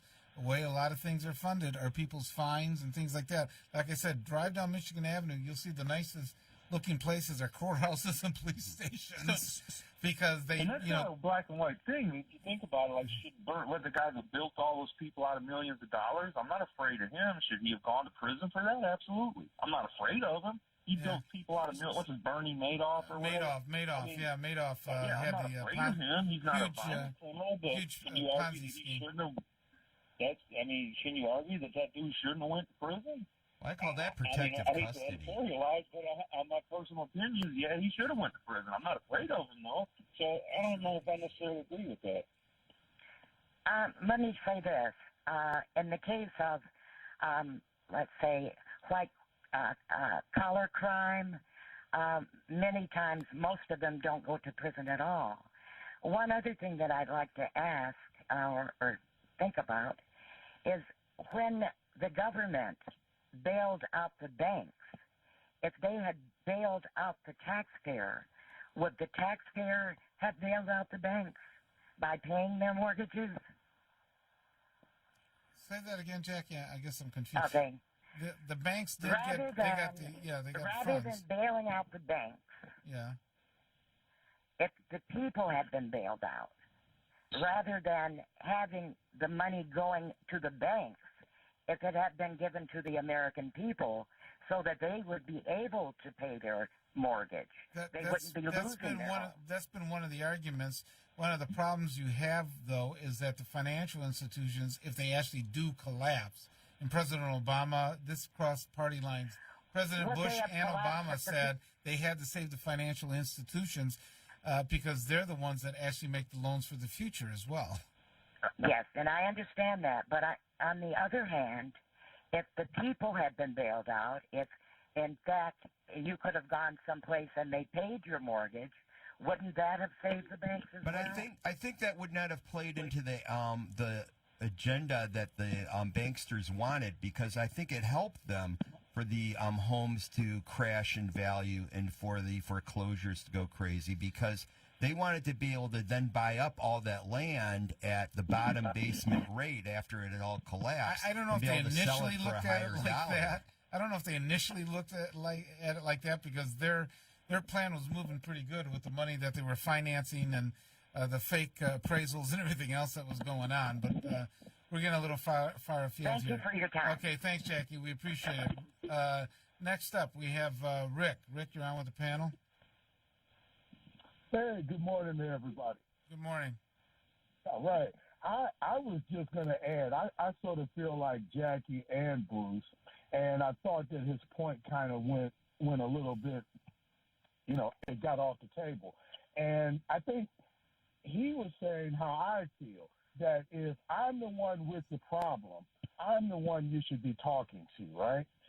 Because that allows for a better approach. It helps you figure out the best place to start, because we get into that solution validation part where somebody says, oh, I think this is great, or, I'm asking for a stop sign in my block, and they say, oh, well, we gave you some asphalt at the corner of your street, but I didn't ask for the asphalt.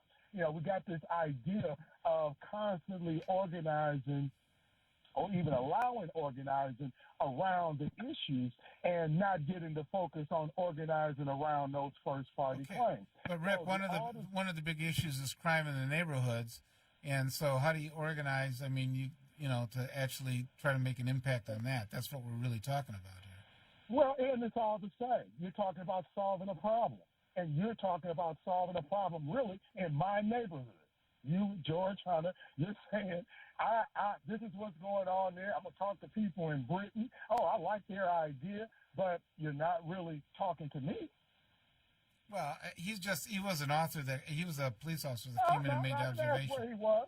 Oh, I know criminologists and police officers all have theories. Don't get me wrong. Yeah. I'm just saying, if you want to talk about solving the problem, organizing it, start organizing it around the people that have the problem, not the news story. Let the mother who is sad, as he indicated, clutching her child's gym shoe, organize around her. How come she should not be the part of the problem solving? Why do we always see, reporters, writers, and criminologists? Well, reporters are just a filter as to what they see or what's happening in the community. I'm not trying to justification. I'm only just focusing on the importance of the first party claims and organizing the actual people, because this going around in circles kind of thing here, this seems, in a way, it's kind of insulting when I hear people who don't have the problem with all of this great stuff. How do you know I don't have it? How do you know I never had the problem? I'm not saying you don't. Okay. Don't get it wrong. I grew up in a crime. I got criminal. I've had all kinds of crime affect my family, so I'm well aware of the problem. Yes, sir. And I think that your problems, that your victimization is certainly what should be dealt with, and you should be the one talking about it. But when you talk about my neighborhood and you're talking about crime that happens to me or people associated with me, you're not an expert. Hold on. Wait. He's just a filter. He's just a filter. We're talking about filter. Yeah. He's a filter that what he reports on what he sees. And then how many people have complained about Thank you, sir. Thank you for calling. One at a time. George, you want to respond to it? George? Talking about... I go in these neighborhoods... Okay, Rick, we're going to put you on hold here. George, go ahead. Well, I mean, should I not report on what happens? That's my job. I'm the crime reporter. My job, I go in, I did a series last year called Copeland Crime, where I did exactly what this gentleman is suggesting. Because he's right. Too often we approach crime from this ivory tower kind of thing where chin tuggers, and experts, quote unquote, weigh in on this situation, and in my situation too. So I wanted to go down into the neighborhood and talk to the people who are affected by this. I did one on riding the bus, how tough it is for senior citizens riding the bus, just different aspects of life. I talked to women who had their son, their 17-year-old son. This one woman, she's a preschool teacher. She carries a gun everywhere she goes. She goes out she has her son go out on the porch and watch while she pulls up after work every day, because she's afraid, because there's like abandoned houses by her house. So she can't even come home from work without having her son come out and be her bodyguard. People who go to church. You go to a Detroit church on Sunday, and you'll see like people lined up around the street, bodyguards basically, so these poor people can go worship God. Yeah, there's a big private security force that surrounds a lot of churches. You go to church, not only you see the church security, but you see the ATM right there too. This is places where you go and worship. But I want to just throw this out there. George Hunter is one of the best journalists and investigative reporters across the country. It is an honor to have him right here in the city of Detroit. What do you think of that, George? He covers so many stories. No, thank you. And well balanced.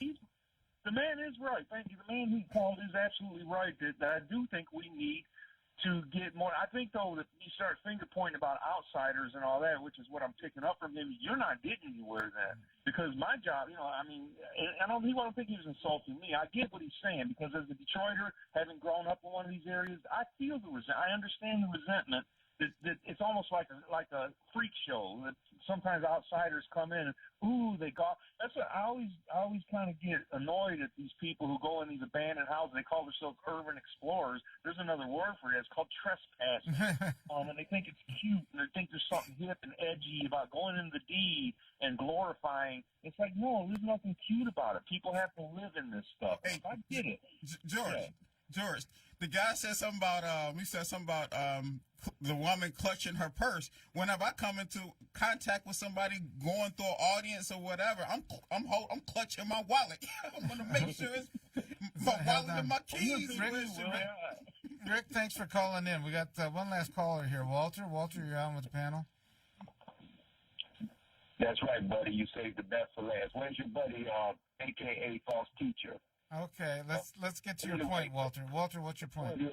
Why are you guys coming on here every week talking about problems when I know y'all voted for Barack Obama, who said when he get elected he's going to heal the world and heal the community? I didn't. Okay. Well, yeah, we got our libertarian then. Yeah, we voted for I supported Barack Obama twice. I stood in line for about 2.5 hours to vote for him. Okay, Walter, Walter, why don't you go follow your leader in North Korea over there? He's doing so much. Okay. I'm a black Trump thumper. That's right. Okay. Well, it says hope and change that y'all voted for, but now you ain't got no hope. You ain't got no change in your pocket, your bank account. No, instead we got a buffoon for president. Okay, Walter, thanks for calling in. We appreciate it. George, any last words on some of this before we get going for the hour? Well, I think these are real emotional issues, and I understand why they're emotional. I just think that if you start pointing fingers unnecessarily, then you're getting into an argument that doesn't need to be had, and you might be alienating potential allies as well. I can tell you that this guy from England, he was upset by this stuff. I mean, it comes across in his book, and it comes across in a conversation that. So I mean, he's trying to shine a light on what he feels it needs to be exposed.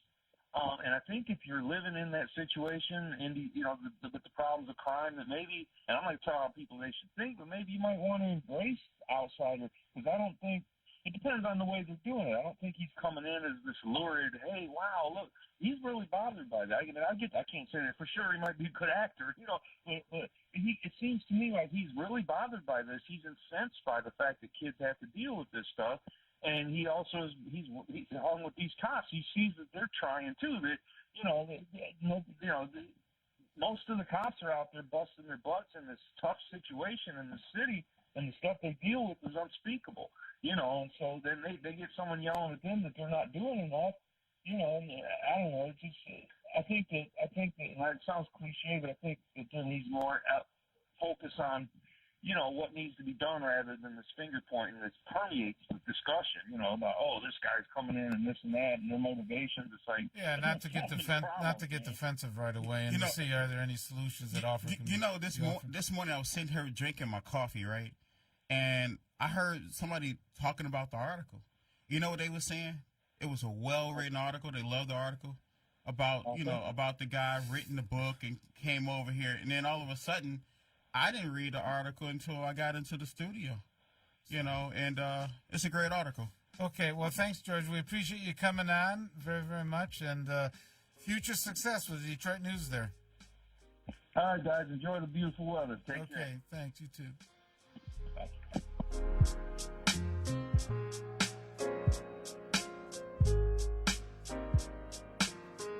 Are you getting the most out of your Medicare plan? Are you sure? Many people with Medicare are eligible for plans that include extra benefits in addition to those found in original Medicare.